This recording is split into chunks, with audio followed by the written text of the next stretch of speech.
அனைவருக்கும் எனது நன்றியை தெரிவித்துக் கொள்கிறேன். மேலும் எங்கள் சங்கத்திற்கு கூட்டம் நடத்துவதற்கு அனுமதி வாங்கி தந்த கல்லுப்பட்டி காவல்துறை ஆய்வாளர் அவர்களுக்கும் மற்றும் கல்லுப்பட்டி காவல் நிலையத்தில் பணிபுரியும் காவலர்களுக்கும் பேரையில் பணிபுரியும் துணை கண்காணிப்பாளர் மற்றும் கண்காணிப்பாளர் அவர்களுக்கும் இந்த நேரத்தில் எங்கள் சங்கத்தின் சார்பாக நன்றியை தெரிவித்துக் கொள்கிறேன். இப்போ நம்ம இந்த கல்லுப்பட்டி மாநகரத்தில் மனித உரிமை விழிப்புணர்வு கூட்டம் போட்டு கொடுத்துருக்கோம். நம்ம சங்கத்தோடு வந்திருக்கீங்க, பொதுமக்கள் எல்லாம் உட்காந்துருக்கீங்க, தள்ளி நின்று வேடிக்கை பார்த்துருக்கீங்க.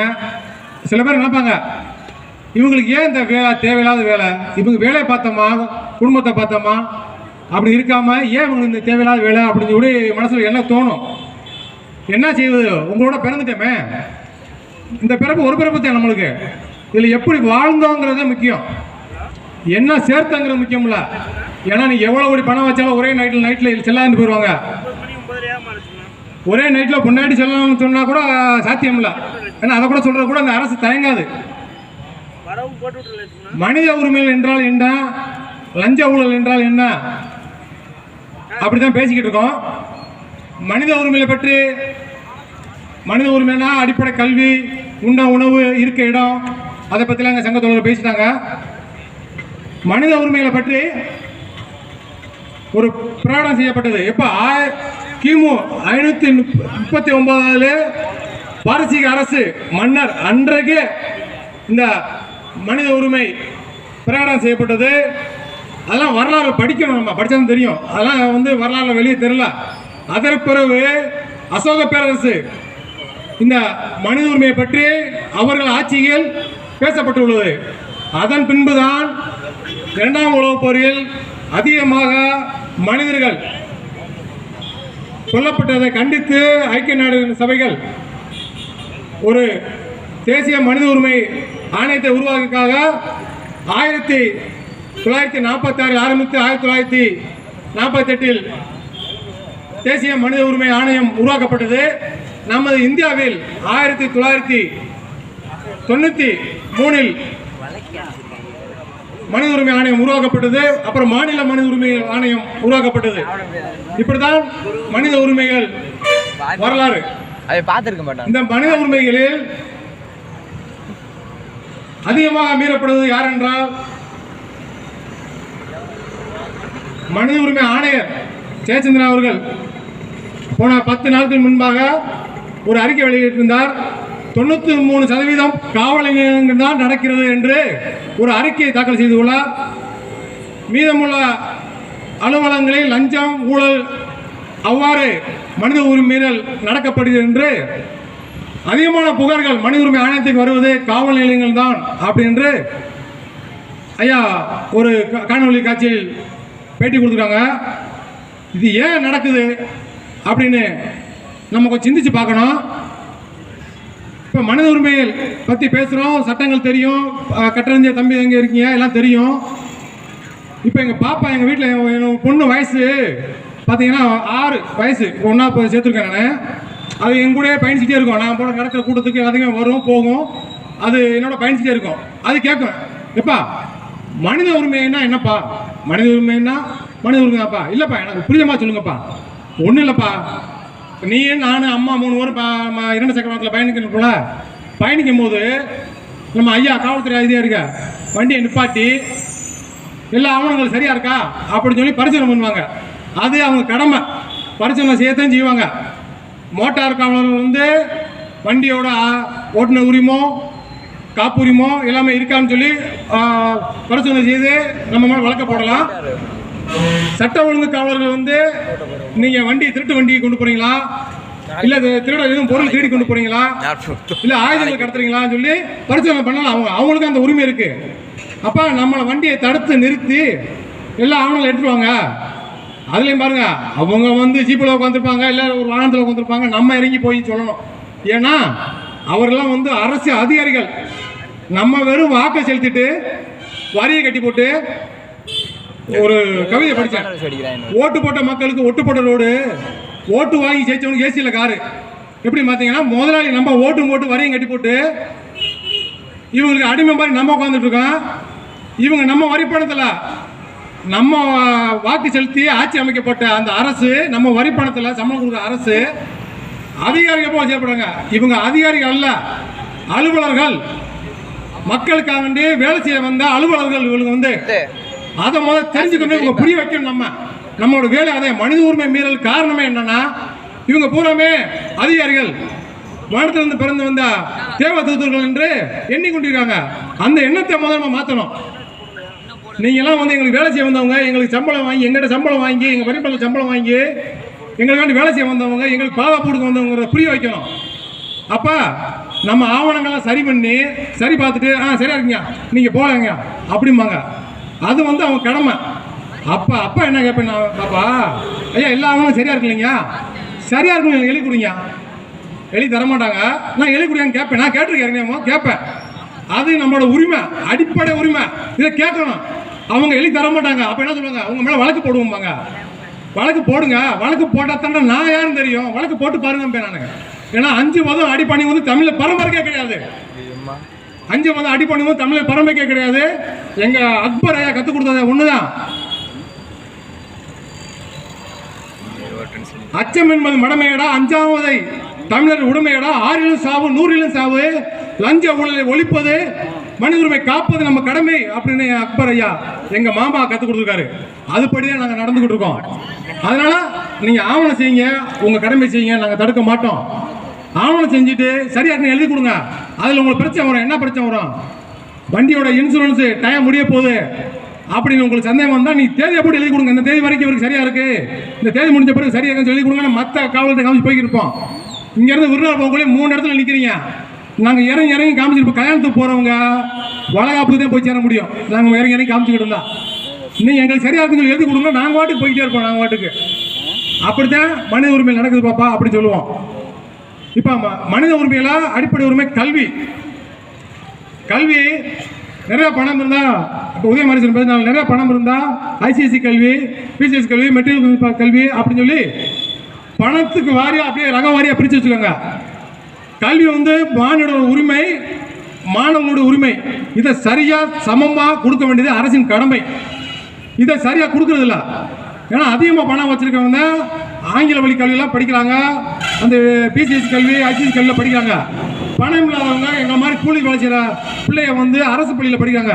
அரசு பள்ளியில் படித்து ஏதாவது சாதிச்சிடலாம் அப்படின்னு போனாங்கன்னா டாஸ்மார்க்கு, கஞ்சா, போயலா, பான்பராக்கு இப்படி போதை பொருளை விதைச்சு விட்டு அவங்க வாழ்க்கையை சிதைச்சு விட்டுக்கிட்டு இந்த அரசு இதை கண்காணிக்கணும். இதோட யாரோட வேலை? இது யாரோட வேலை? எப்படி அரசு பள்ளியில் போதைப் பொருள் பயன்படுத்தப்படுகிறது? இது கண்காணிக்க வேணாமா? போதைப் பொருள் தடுப்பு பிரிவுன்னு ஒரு காவலர் இருக்கு. அது என்ன வேலை செஞ்சுட்டு இருக்காங்க? டாஸ்மார்க் காவலா? மது ரச கடை திறந்து வச்சு இலவசம் பிச்சை போட்டு தமிழகம் தாழ்ந்து போச்சு, தன்மானம் செத்து போச்சு தமிழனுக்கு. என்னைக்கு மதுக்கடை திறந்தாங்களோ அன்னைக்கு தன்மானத்தை இழந்துட்டான் தமிழன். அநியாயத்தை கண்டு அமைதியா இருக்கிறது ஒண்ணுதான், நம்ம புளிய தொண்டி சாவுக்குள்ள படுக்கிறது ஒண்ணுதான். எங்க தலைவர் கத்துக் கொடுத்தது ஒண்ணுதான், எங்க மாமா அக்பர் கத்துக் கொடுத்தது ஒண்ணுதான். தப்ப கண்டு தப்ப தட்டி கேட்காதவன் தான் குற்றவாளி. நாட்டிலேயும் சகித்து கொண்டு வாழ்வதை விட சண்டை ஆயிட்டு சாவதே மேலானது. அப்படிதான் எங்களுக்கு கற்றுக் கொடுத்தாரு எங்க அக்பர் ஐயா. நேதாஜி என்ன கற்றுக் கொடுத்தாருன்னு வந்தீங்களா? நம்ம அடிமையை வாழ்வதோட உரிமைக்காண்டி போராடி சாவது எவ்வளவு மேலானது அப்படின்னு சொல்லி எங்க நேதாஜி அவர் கற்றுக் கொடுத்தது. அவர் வரலாறு நாங்கள் படிச்சிருக்கோம். நாங்கள் வந்து அப்படித்தான் எங்களை வளர்த்தாங்க. நாங்கள் அப்படித்தான் வளர்ந்துகிட்டு இருக்கோம். அப்போ அந்த போதைப் பொருளை பயன்படுத்தி அதெல்லாம் மீறி படித்து ஏதாவது சாதிச்சலாம் சொல்லி எங்கள் மாணவர்கள், ஏழை எளிய மாணவர்கள், அரசு பள்ளி மாணவர்கள் படித்து ஏதாவது சாதிச்சலாம் சொல்லி போனோம்னா அங்கே பார்த்தீங்கன்னா நீட்டுன்னு சொல்லி நீட்டி விட்றாங்க கையை நீட்டு. அதில் போய் எங்கள் மாணவர்கள் படிக்க முடியாமல் தற்கொலை பண்ணுறாங்க. தற்கொலை பண்ண அந்த அரசு என்ன செய்யுது? தற்கொலை பண்ண மாணவனுக்கு வீட்டுக்கு போய் ஆறுதல் சொல்லி 5 லட்ச ரூபா பணம் கொடுக்குது. இது ஒரு வகையான கொலை தான். அரசு என்ன செஞ்சிருக்கணும்? நீட்டு ஏன் கொண்டு வர? நீ என் மாணவனுக்கு ஐசிசியில் படிக்கிற மாணவனுக்கும் என் மாணவன் அரசு பள்ளியில் படிக்கிற மாணவனுக்கும் ஒரே கல்வியா? இது சமமா? இது சமத்துவம் பேசுகிற சமமா? இது நீ என்ன செஞ்சிருக்கணும்? ஐயா நீட்டு கொண்டு வந்தனா அதே கல்வியை சரியா சமமா இலவசமா நீ கொடுத்துட்டு என் மாணவனுக்கு நீட்டை கொண்டு வந்துருக்கணும் அப்படின்னு சொல்லி இங்கே ஆளுகின்ற ஆட்சியாளர்கள் பேசியிருக்கணும். சட்டசபையிலும் பாராளுமன்றத்திலும் பேசியிருக்கணும். பேசல. ஏன் பேச மாட்டாங்க? ஏன்னா சுதந்திரமான பிறகு இந்த 50 ஆண்டு ஆட்சிகளில் போடுற திட்டங்கள், நிதிகள் ஒதுக்கப்படுது, பதுக்கப்படுது. அவர்களெல்லாம் பூரா லஞ்ச ஊழல் கருப்பு பணத்தை சேர்த்து வச்சுட்டு என்னைக்கு ஐடி ரைடு வருமோ, சிபிசி ரைடு வருமோ என்று பயந்து கொண்டு மேல மத்தியில் ஆண்டு கொண்டு அரசுக்கு அடிமையாக இருந்து கொண்டிருக்கிறதுனால தான் எதுவுமே கேள்வி கேட்க முடியல. நம்ம உரிமையை விட்டு கொடுத்துறோம். உரிமை என்ன விட்டு பாருங்க, இன்னைக்கு மத்திய அரசு வானூர்தியை வித்தாச்சு. அது உன்னோட உரிமை. ஒரு நாட்டில் உனக்கு சொந்தமாக வானூர்தி இல்லைன்னா அப்புறம் என்ன நாடு வச்சிருக்க நீ? வானூர்தியை வித்தாச்சு. ரயில்வே கடம் வித்தாச்சு, அதையும் வித்துக்கிட்டு இருக்காங்க, வித்தாச்சு. அடுத்து மின்சாரத்தை தனியார் வாங்க போறாங்க. நீ எல்லாத்தையும் தனியார் இப்ப அரசுகிட்ட இருந்தா கூட ஏதாவது கேள்வி வைக்கலாம் நீ. ஏன்னா நீ வாக்கு செலுத்துற, வரி செலுத்துற, கேள்வி வைக்கலாம், இந்த மாதிரி பேசலாம். நீ எல்லாத்தையுமே தனியார் வித்துட்டேன்னா அப்புறம் யார்கிட்ட கேள்வி வைப்ப? நீ தனியார் மாநில பேச முடியுமா? நீ தண்ணி மாநில உரிமை, நம்ம தோழர் பேசினாங்க, ஒரு நாள் தோழர் பேசினாங்க, தண்ணி மாநில உரிமை. தண்ணியே உனக்கு மட்டும் சொந்தமானதா? மனிதனுக்கு மட்டும் சொந்தமானதா? நீரின்றி அமையாத உலகு, யார் யாருக்கும் வானின்றி அமையாத ஒழுக்கு. யாரு? ஐயா திருவள்ளுவர் சொல்லியிருக்காரு. இது நீர் மனிதனுக்கு மட்டும் தேவையானதா? கொஞ்சம் சிந்திக்க வேணாமா? தண்ணி பொத்தலத்தை அடைச்சி வியாபாரம் பார்க்குறீங்களே, பறவைகளுக்கு, விலங்குகளுக்கு தண்ணி யார் கொடுப்பா? உலகத்திலே பிச்சை எடுக்காத ஜீவன் என்றால் வாய் பேச முடியாது 5 அறிவு ஜீவன், 3 அறிவு ஜீவன் தான் பிச்சை எடுக்காது. மனுஷன் பிச்சை கட்டுவான், எனக்கு பசிக்குது, தவிக்குதுன்னு சொல்லி பிச்சை கட்டுவான். ஆனால் இந்த விலங்குகள், பறவைகள் எதுவுமே பிச்சை கேட்காது.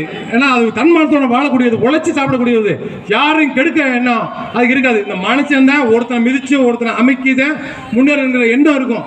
அப்போ அந்த தண்ணியை சரிசமமாக இலவசமாக கொடுக்கறதுக்கு இந்த அரசாங்கம் முடியல. நீர்நிலைகளை பாதுகாக்க முடியல. அணைக்கட்டில் உடைக்கப்படும் சொல்லி உசிலம்பட்டி ரமேஷ் பேசுறாரு. இதெல்லாம் கவனத்தில் எடுத்துக்கொள்ளணும். ஏன்னா நீங்க இளைய சமுதாயத்துக்கு, அடுத்த வர்ற சமுதாயத்துக்கு நீங்க என்ன சேர்த்து வச்சு போறீங்க? அவங்க உரிமை என்னன்னு தெரியணுமா? இன்னும் நீ இப்படியே விட்டுக்கிட்டு இருந்தீங்கன்னா இன்னும் 5 ஆண்டுகள்ல உனக்கு ஒரு உரிமை கூட இருக்காது. உனக்கு சொந்தமா பேருந்து பாருங்க, பேருந்து நஷ்டத்தில் ஓடுது. இலவசம், எதுக்கு எடுத்தாலும் இலவசம் இலவசம் இலவசம். என்ன இலவசம்? யார் கொடுக்குறா? இந்த அரசியல் கட்சி நடத்துறாங்கல்ல அவங்க கொடுக்குறாங்களா? யார் கொடுக்குறா இலவசம்? யார் கொடுக்குறா? எப்படி கொடுக்குறாங்க?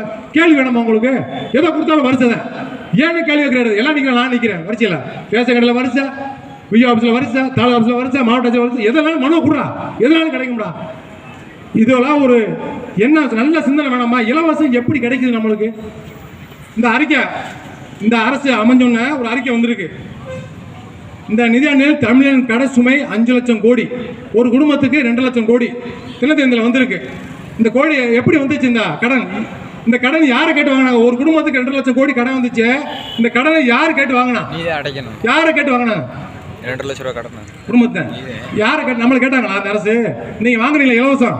ஓடாத மிக்சி, ஓடாத காத்தாடி, ஓடாத டிவி, இந்த இப்படி இலவசம் இலவசம் சொல்லி இலவச பேருந்துலாம் பார்த்தீங்கன்னா அந்த ஓட்டுநர் நடத்துனர் படுற பாடு அப்பா மாதிரிக்கு நீங்கள் ஒரு நாளைக்கு போயிட்டு வந்து பாருங்க. அவ்வளோ கஷ்டம்.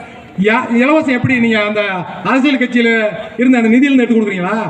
நீங்கள் கடை வாங்கி எங்கள் மேலேயே ஒரு நரிக்கதை சொல்லுவாங்க, நரிக்கதை கத்தி பளபளன்னு ஊண்டி வச்சுருக்காங்க. நரி போயிருக்கு, என்ன பளபளன்னு சொல்லி நக்கிருந்துருக்காங்க. கத்தி நக்கணுன்னா நாக்கை கோடு போட்டுச்சு. அந்த கத்தி கோடு போட்டோன்னா என்னமோ ரத்தம் இருக்குன்னு சொல்லி அந்த ரத்தம் படச்சுன்னா வேகமாக நக்கிருக்கு. வேகமாக நக்கிற வேகமாக ரத்தம் ஒளி இருக்கு. வேகமாக நக்கிட்டு வேகமாக ஒளி ரத்தம் பூரா இறங்கி கடைசி அந்த நரி இறந்தே போச்சு. அந்த கூத்து தான் நம்மளுக்கு வரும். இலவசம் நீ போய்கிட்டு இருப்பீங்க, கடன் சும்மா ஏறிக்கிட்டே இருக்கும். உனக்கு பின்னாடி வர சங்கதி உன் பேரன் பேத்தி இந்த கடன் சுமையை செமந்து கட்டணும். ஆனால் அரசியல்வாதியை பாதுகாப்பாக இருப்பாங்க. அவங்க கொடநாடுலையோ கேரளாலேயோ நம்ம ஐயா அவர்கள் நித்யானந்தன் சிவனா கைலாச நாட்டில் கூட அவங்க கூட போய் ஒரு பிளாட்டை வாங்கி கூட இருந்துருவாங்க. ஆனால் நம்ம நாட்டு நம்ம வாழ்கிற நம்ம நாட்டில் நம்ம நாட்டுக்கு கிடைக்கணும். அதனால ரொம்ப கவனமாக இருக்கணும். இப்போ அரசியல் உரிமை வெல்லாது மனித உரிமை வெல்ல முடியாது அப்படின்னு நாங்கள் போட்டிருப்போம். ஏன்னா நாங்கள் ஏன் போடுறோம்னா, இந்த காவலர்களை ஒரு நாளைக்கு 100 வழக்கு போடு அப்படின்னு உத்தரவு போடுறது யாரு? அவங்க டிஜிபி, ஐஜி எல்லாம் அவங்க போடுறாங்க. அவங்களுக்கு உத்தரவு போடுறது யாரு? இந்த மனித உரிமை ஆணையரை நியமிக்கிறது யாரு? அரசியல்வாதி, முதலமைச்சர், இவங்க தான் நியமிக்கிறாங்க. அப்ப நீங்க வாக்குக்கு காசு வாங்காம நேர்மையான ஒரு எம்எல்ஏ எல்லாம் தேர்ந்தெடுத்தீங்கன்னா ஒரு நேர்மையான அரசு அமர்ந்திருக்கும். நேர்மையான அரசு அமைஞ்சிருந்தா இந்த பிரச்சனை வராது, மனித உரிமை மீறல் நடந்திருக்காது. நம்ம வாக்கை வித்துடுறோம், நம்ம உரிமையை வித்துடுறோம். நம்ம உரிமையை வைத்து போட்டு நீ எந்த உரிமைக்கு போராடினாலும் உங்க உரிமை கிடைக்காது. உங்க வாக்கு உரிமை நீங்க அதை கத்துக்கணும். சுதந்திரம் வாங்கின பிறகு முதல் அமைக்கப்பட்ட ஆணையம் தேர்தல் ஆணையம். அது அப்ப அந்த தேர்தல் ஆணையம் அமைக்கப்பட்டு எப்படி வாக்கு செலுத்துவது என்று காந்தி, நேரு, வல்லபாய் பட்டேல் இவங்கெல்லாம் உட்காந்து பேசுறாங்க. எப்படி மக்களை வாக்கு செலுத்த வைப்பதுன்னு. வாக்கு உரிமை அன்றைக்கு போராடாமல் அன்றைக்கு அம்பேத்கர் சொல்லியிருக்காங்க. புரட்சியாளர் அம்பேத்கர் என்ன சொல்லியிருக்காங்க, இந்த வாக்கு உரிமை இவங்க போராடாம கிடைக்குது, ஈஸியா கிடைக்குது. இதோட வலிமை தெரியாது. வருங்காலங்கள் இந்த வாக்காளர்கள் வியாபாரியா மாறிடுவாங்க. வாசல் நின்று தேர்தல் வாசல் நின்று என்கிட்ட 5 ஓட்டு இருக்கு, எனக்கு 2000 தெரியா 5000 தெரியான்னு சொல்லி வாக்கை விற்கிறதுக்கு வியாபாரியா மாறிடுவாங்க. இவங்க அரசியல்வாதிகள் வியாபாரி. வாக்கை வாங்கிட்டு காசு கொடுத்து வாங்கிட்டு அவங்களும் ஒரு வியாபாரி. 2 பேரும் வியாபாரம் பார்த்தீங்கன்னா எப்படி உங்களுக்கு உரிமை கிடைக்கும்? அப்ப இதை நீங்க சிந்திக்க வேணாமா? நீங்க வாக்கு நேர்மையா என்னைக்கு செலுத்துறீங்களோ, ஐயா சொன்னாங்க, முத்துராமலிங்க ஐயா தேவரா ஐயா சொன்னாங்க, ஓட்டுக்கு பணம் கொடுப்பவன் பாவி, அந்த ஓட்டை வாங்கி அந்த பணத்தை வாங்கி ஓட்டு போடுவோம் தேச துரோகி ஐயா சொல்லியிருக்காங்க. அதைத்தான் நாங்கள் பிரச்சாரமே பண்ணோம். தேர்தல் வந்தப்போ அதைத்தான் நாங்கள் பிரச்சாரம் பண்ணோம்.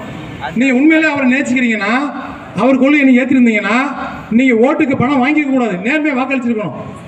இல்லை பூரா அந்தந்த கிளர்ச்சியாளர், அந்த எல்லா அரசியல் கட்சியுமே அந்தந்த கிளர்ச்சியாளர் அந்தந்த சமுதாயத்தில் இருக்காங்க. அதனால நாங்கள் அதை பேச வரல. ஆனால் நீங்கள் உங்கள் தலைவர் சொன்னதை கேட்டிருந்தாலே இந்த நாடு நல்லா இருக்கும்.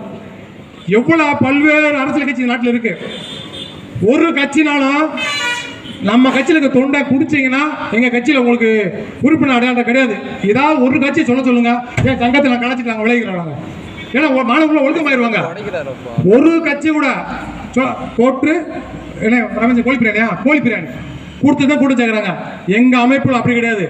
எண்ணியாக எய்துபார் திண்ணியராக பிரியாணி என்னென்ன முக்கியம் எங்களுக்கு குடிக்கிறாங்க நாங்கள் சேர்க்க மாட்டோம், பிரச்சனை பண்ணுறாலும் சேர்க்க மாட்டோம், சட்டப்படி ஒழுக்கமாக மட்டும் சேர்ப்போம். அதனால தான் எங்கிட்ட எண்ணிக்கை கம்மியாக இருக்கும், கூட்டமான கம்மியாக இருக்கும், ஆனால் எண்ணம் பெருசாக இருக்கும். எவரெஸ்ட் சிகரத்தை விட பெருசாக இருக்கும் எங்களோட எண்ணம். அந்த மாதிரி தான் நாங்கள் உறுப்பினர்களை பார்த்து சேர்ப்போம். ஆனால் இந்த அரசியல் கட்சிங்க நம்ம கட்சியில் குடிக்காதப்பா, குடும்பத்தை பார்ப்பா, ஒரு குடியை கெடுத்து சாராயத்தை விற்று ஒரு குடியை கெடுத்து அந்த குடியில் வர்ற பணத்தை வச்சு அரசுக்கு நாங்கள் சம்பளம் போடுறோம், அரசு ஊழியர்களுக்கு சம்பளம் போடுறோம். இது வெட்கக்கடல்ல? இதை பேசலாமா? அந்த அரசு ஒரு டாஸ்மார்க் திறந்து வச்சு ஒருத்தனை குடிக்க வச்சு அவன் குடும்பத்தை அழிச்சு இந்த பணத்தை வச்சு நான் சம்பளம் போடுறேன். இது ஒரு அரசு சொல்லுது. இப்போ அரசு ஏன் இந்த பிரச்சனை வருது? ஏன் அரசு ஊழியர்களுக்கு ஏன் சம்பள உயர்வு தேவைப்படுது? அவங்க என்ன நினைக்கிறாங்க? அரசு ஊழியர்கள் ஏன் சம்பள உயர்வு தேவைப்படுது? யாருக்கும் கிடைக்காத கல்வி என் பிள்ளை கிடைக்கணும், யாருக்கும் கிடைக்காத மருத்துவம் என் பிள்ளை கிடைக்கணும். அந்த எண்ணம் தான் இந்த சம்பள உயர்வுக்கு காரணம். இப்போ இந்த அரசு என்ன செஞ்சிருக்கணும்? இந்த கல்வியை காஷ்மீர்லேருந்து கன்னியாகுமரி வரை சரிசமமா கொடுத்துருந்தா பணம் தேவைப்படாது. இலவசமா ஆரம்ப கல்வி முதல் துவக்க கல்வியிலிருந்து ஆரம்ப கல்வியிலிருந்து கல்லூரி படிப்பு வரை சரியா சமமா இந்த அரசு கொடுத்துருந்துச்சுன்னா பணம் அங்கே தேவைப்படாது.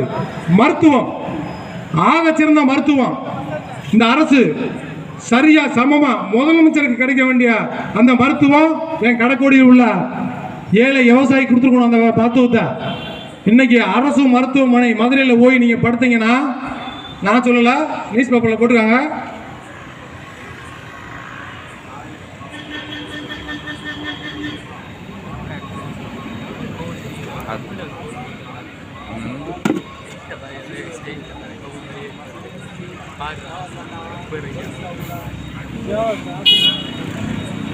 நான் கொடுக்குறேன், நான் கொடுத்து விட்றேன்.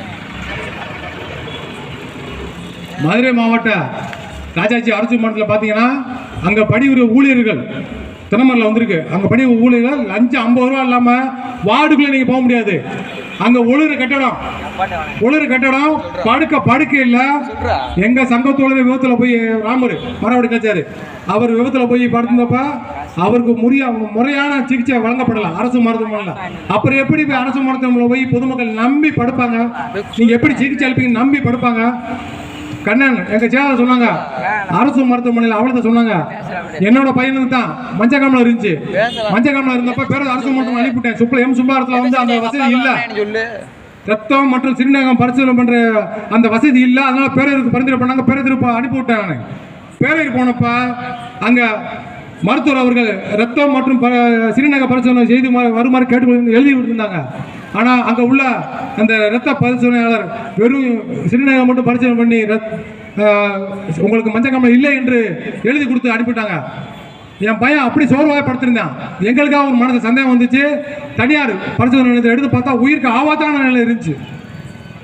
போய் தனியார் மருத்துவமனை காமிக்கும் போது உங்கள் பையனை உடனே இப்போ வேளாண்மலை சேருங்க, இல்லை உங்கள் பையனை காப்பாற்ற முடியாதுனாங்க. நாங்கள் உடனே நாட்டு மருந்து வாங்கி கொடுத்தோம். நாட்டு மருந்து வாங்கி கொடுத்து அந்த மஞ்சக்காமலை குணப்படுத்தினோம். அப்போ அலட்சியமாக நான் செயல்படுத்தினா என்னோட பையனோட உயிர் போயிருக்கும். இதுக்கு யார் பொறுப்பேற்றிருப்பான்? நம்ம கவனக்குறவப்பட்டிருந்தோம்னா இந்த உயிர் வந்து யார் வேலை என்ன? நோயாளி வந்தாங்கன்னா நோய் நாடி நோய் முதல் நாடி அது தணிக்கும் வாய் நாடி வாய்ப்பை செயல் திருக்குறள் சொல்லுது. நோய் வந்தால் வந்தவனை கரெக்டாக நோயை கண்டுபிடிச்சி குணப்படுத்துறது தான் டாக்டரோட வேலை, மருத்துவரோட வேலை. அதை செய்யாமல் அலட்சியமாக செயல்பட்டதுனால நாங்கள் மனு உரிமை ஆணையத்தில் என் சங்கத்து மூலிமா நான் புகார் பண்ணேன் 2018. இப்போ 2021 விசாரணை வந்து நானே நேரடியாக மனு உரிமை ஆணையத்தை ஆர்கியூமெண்ட் பண்ணி அந்த வழக்கை முடித்து இன்னும் ஒரு சில நாளில் வந்து அந்த தீர்ப்பு வந்துடும். நான் உங்களுக்கு அந்த தீர்ப்பை சூரட்டியாக உங்களுக்கு ஒட்டி காட்டுறேன் என்ன வந்துச்சுன்னு. அப்போ இந்த மருத்துவம் சிறந்த மருத்துவம் இருந்தால் அங்கே பணம் தேவையில்லை. அரசு மருத்துவமனையாக இருக்கட்டும், எந்த மருத்துவமனையாக இருக்கட்டும், என் மக்களுக்கு சரியாக சமமாக போய் சேர்ந்துருந்தா இந்த பணம் தேவைப்படாது. இந்த பணம் எதுக்கு தேவைப்படுது? மருத்துவத்துக்கு கல்விக்கு தான் தேவைப்படுது. அப்போ தான் சம்பள உயர்வு தேவைப்படுது. அந்த சம்பள உயர்வு தேவைப்படுறது டாஸ்மார்க் வந்து வச்சுருக்கீங்க. இந்த அரசு ஊழியர்களுக்கு சம்பளம் போடுறதுக்கு டாஸ்மார்க் விட்டு ஒரு வழி இல்லை, பல்வேறு வழி இருக்குது. ஆனால் அதை பற்றி சிந்திக்கிறதில்ல, அதை பற்றி பேசுறதில்ல. ஏன்னா கமிஷன் இந்த டாஸ்மார்க்கு உற்பத்தி பண்ண ஆலைகள் 2 கட்சிக்காரட்டுமே இருக்குது. அதனால் அதை மூடுறதுக்கான வழி இல்லை. ஆனால் கூடிய சீக்கிரம் மூட வைப்போம். நாங்கள் அதுக்கான முயற்சி செய்வோம். நாங்கள் மனித உரிமை மீறல ஜாதி பிரச்சனை தமிழ்நாட்டில் தலைவிரித்து ஆடுது. இதை வந்து நம்ம உச்ச நீதிமன்ற நீதிபதி ஒரு கருத்து சொல்லியிருக்காங்க. சுதந்திரப்பட்டு 75 ஆண்டுகள் ஆகிவிட்டது, இன்னும் ஜாதி வெறி ஒழியப்படவில்லை அப்படின்னு அவர் கருத்து சொல்லியிருக்காங்க. அது இந்த நியூஸ் பேப்பரில் இருக்குது, நீங்கள் வேணால் பார்த்துக்கலாம். 75 ஆண்டு ஆகியும் இன்னும் ஜாதி வெறி ஒழியலை அப்படின்றாங்க. ஜாதி ஒழிக்கணும்னா அதுக்கான முயற்சி என்ன பண்ணணும்? நீதி அரசர் அவர்களுக்கு அளவுக்கு எனக்கு படிப்பும் கிடையாது, அனுபவம் கிடையாது. நான் சும்மா சாதாரண பாமர மக்கள் தான். ஆனால் எனக்கு தெரிஞ்ச விஷயத்தை நான் சொல்கிறேன். இந்த ஜாதியை ஒழிக்கணும்னா ஜாதி சங்கங்கள் ஆரம்பித்து, ஜாதி கட்சி ஆரம்பித்து, அதன் பேரில் போராட்டம் பண்ணுறது, அது பண்ணாலும் ஜாதி ஒழியாது. அதில் ஒரு சில அமைப்புகள் சொல்லுது, கலப்பு திருமணம் முடித்தா சாதி ஒழிஞ்சிரும். சாதி மறுப்பு திருமணம் எப்படி? மாப்பிள்ளை சீப்பை ஒழிச்சு வச்சுட்டா பஸ் நின்றோம், அந்த கதையாக இருக்குது. சாதியை ஒழிக்கிறது மாப்பிள்ளையை சீப்பை ஒழிச்சு வச்சிட்டோம்னா பஸ் நின்றோம் அப்படிங்கிற மாதிரி இருக்கு. சாதியை ஒழிக்கணும்னா கலப்பு திருமணம் பண்ணுறதுனாலையோ சாதி மறுப்பு திருமணம் பண்ணுறதுனாலையோ சாதி ஒழியாது. சாதியை ஒழிக்க சட்டம் ஏற்ற வேண்டும்.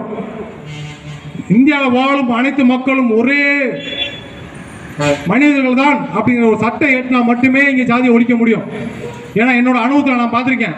சாதியை ஒழிக்க முயற்சி பண்ணேன், அதுக்கான வேலைகளை செய்தேன் நான். அப்போ மாவட்ட ஆட்சியாளர் என்னிடம் சொன்னது, நீங்கள் சட்டசபையில் போய் சட்டம் ஏற்றி கொண்டு வாங்க, சாதியை ஒழிக்கலாம், இல்லைன்னா ஒழிக்க முடியாது. சரி, நீங்கள் சொல்கிற மாதிரி சட்டம் ஏற்றி சாதியை ஒழிச்சிட்டா அந்த இடஒதுக்கீடு பிரச்சனை வருமே அப்படி கேள்வி வைப்பீங்க. இடஒதுக்கீடு பிரச்சனைக்கு நீங்கள் பொருளாதார ரீதியாக பார்க்கணும். எல்லாருமே எல்லா அமைப்புகளுமே வந்து பொருளாதார பின்தங்கி இருக்காங்க. பொருளாதார அடிப்படையில் நீங்கள் கணக்கெடுத்து அவர்களுக்கு அந்த வாய்ப்பை கொடுத்தீங்கன்னா அங்கே ஜாதி ஒழிஞ்சிரும், ஜாதி பிரச்சனை வராது. நீங்கள் சட்டம் ஏற்றுங்க, ஜாதி இல்லை, எல்லாருமே ஒரே இனம், மனித இனம் அப்படின்னு ஒரு சட்டத்தை ஏற்றுங்க, ஜாதி ஒழிஞ்சிடும். அவங்க பாட்டு. ஆனால் தமிழ்நாட்டில் அதுக்கு வாய்ப்பு இல்லை. ஏன்னா அது இல்லைன்னா இங்கே அரசியல் பண்ண முடியாது, ஜாதி இல்லைங்க அரசியல் பண்ண முடியாது. அது இருந்தால் தான் இங்கே அரசியல் பண்ண முடியும். அதை வச்சுக்கிட்டு அரசியல் பண்ணுவாங்க. நாங்கள் அதை ஒழிக்கிறோம், இதை ஒழிக்கிறோம்னு சொல்லுவாங்க. நான் என்னோட ஜாதி தவிர மற்ற ஜாதி பேர் ஒழியணும்பாங்க. ஆனால் ஜாதி ஒழிக்கான முயற்சி பண்ண மாட்டாங்க. சட்டசபையில் அவங்களே போயிருப்பாங்க, பாராளுமன்றத்தில் அவங்களே போயிருப்பாங்க. ஆனால் அதுக்கான முயற்சி எடுத்துக்க மாட்டாங்க.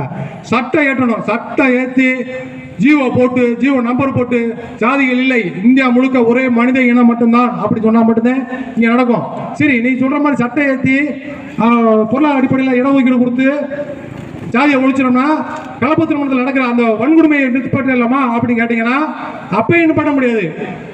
ஒரு தாய் தாப்பனுக்கு வந்து 20 வருஷமா ஒரு குழந்தைய வளர்த்துட்டு இன்னொரு பையன் கூட்டு போகும்போது பையன் இருக்க தான் செய்யும். ஏன்னா அவங்க பார்த்து வளர்த்துருப்பாங்க, அந்த பொண்ணை பார்த்து வளர்த்துருப்பாங்க. இன்னொரு பையன் கூட்டு போகும்போது அவன் ஜாதி அற்றவனாக இருந்தாலும் சரி யாராக இருந்தாலும் அந்த மனம் வளர்த்துருக்கும். ஏன் இந்த சமுதாயத்தை நீங்கள் அப்படி உருவாக்கி வச்சிருக்கீங்க? குடிகாரனா, கொள்ளைக்காரனா, கஞ்சா போடுறவனா உருவாக்கி வச்சிருக்கீங்க. அப்போ இந்த அரசு என்ன செய்யணும்? அரசு உடனடியாக நடக்கிற போதைப் பொருள்களை வந்து உடனே ஒழிக்கும். போதைப் பொருளை ஒழிச்சிட்டீங்கன்னா மாணவர்கள், இளைஞர்கள் நல்லவனாயிருக்கலாம், ஜாதி ஒழிஞ்சிடும், போதை ஒழிஞ்சிடும், எல்லாமே நல்லவா இருக்கா. அப்ப யாருக்கு வேணாலும் பொண்ணு கொடுக்குறாங்கிற அந்த எண்ணம் வந்துடும், அந்த நம்பிக்கை வந்துடும். நீங்க சொல்றீங்க இந்த காதல் திருமணம் அதிகமா குடும்ப நல வழக்குகளை வந்து காதல் திருமணம் முடிச்ச அந்த வழக்குல தான் அதிகமா இருக்குன்னு சொல்லி நீதிபதி சொல்லுவாங்க. நான் சொல்லல, நீதிபதி சொல்லுவாங்க. அதிகமா அந்த காதல் திருமணம் பண்ண அந்த இளஞ்சோடிகள் 1 ஆண்டு 2 ஆண்டுகள்ல வந்து பிரச்சனை ஆகி வழக்கு போட்டு எங்க டைவர்ஸ் கொடுங்கன்னு சொல்லி கேட்டு கோர்ட்டுக்கு போறாங்க. அப்ப இந்த மாதிரி முயற்சி எடுத்தா மட்டும்தான் இங்க ஜாதி ஒழிக்கப்படும். ஐயா என்ன சொல்லுவாங்க? முத்துராமலிங்க தேவர் ஐயா என்ன சொல்றாங்க? சாதிய சிந்தனை உள்ளவன் அரசியல் இருந்தால் அந்த அரசியல் கெட்டுவிடும். நல்லவனை ஜாதி பயன்படுத்திக் கொள்ளும், கெட்டவன் ஜாதியை பயன்படுத்திக் கொள்வான். ஐயா சொன்னது அப்படித்தான் இங்க நடந்துகிட்டு இருக்கு. அதனால எல்லாரும் கவனமா செயல்பட்டு, நேரம் கம்மியா இருக்கு, நம்ம கொடுத்த நேரத்தோட நிறைய பேசிட்டு இருக்கோம். கவனமா செயல்பட்டு இந்த மனித உரிமைகள் எங்கெங்க நடக்குதோ அதெல்லாம் தட்டி கேட்டு நம்ம வர்ற இளைய சமுதாயத்துக்கு நல்ல செய்தியை நம்ம கொண்டு போய் சேர்க்கணும். வாய்ப்புக்கு நன்றியோடு விடைபெறுகிறேன். நன்றி, வணக்கம்.